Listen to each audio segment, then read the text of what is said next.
Two sisters, Abby and Mary Feinberg, were paddle boating on the lake in Prospect Park, Brooklyn. A father and his two little boys were in a boat near them. The boys were wearing life vests, but the father was not. Suddenly, the 4-year-old boy fell into the water. The father instinctively jumped into the water to save his son. Abby and Mary could not see the father or boy. 45 seconds later, the father appeared above the surface with his coughing and choking son. He pushed his son over the side back into the boat, but the father could not get back in. He was afraid that if he hoisted himself into the boat, he'd tip it over and endanger his children. With heavy winds and waves, he kept getting pulled back under the boat. He held onto the boat for dear life. Abby called 911 and they paddled toward their boat. The father's face was pale and he was losing strength. He was freezing and was afraid he might drown. Abby and Mary were determined to save the father. They quickly steered their boat alongside his, but they were not strong enough to lift him out of the water.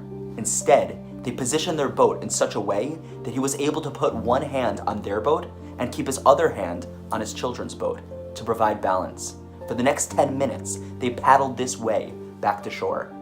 After the ambulance took the father and two sons to the hospital, the police asked the two girls what gave them the strength to act as swiftly as they did and save this father's life. Mary turned to the officer with tears in her eyes and said, 3 years ago, we lost our own father in a car accident. We were determined to not let those two boys lose their father as well. These two heroic sisters knew the pain of loss and resolved to do everything in their power not to let others experience the horrible grief they had suffered.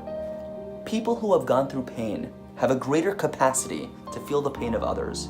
Life is full of challenge and suffering, sickness, death, isolation. We can all use our difficult experiences to bring goodness and support, empathy and strength, transforming pain into a source of blessing to the world.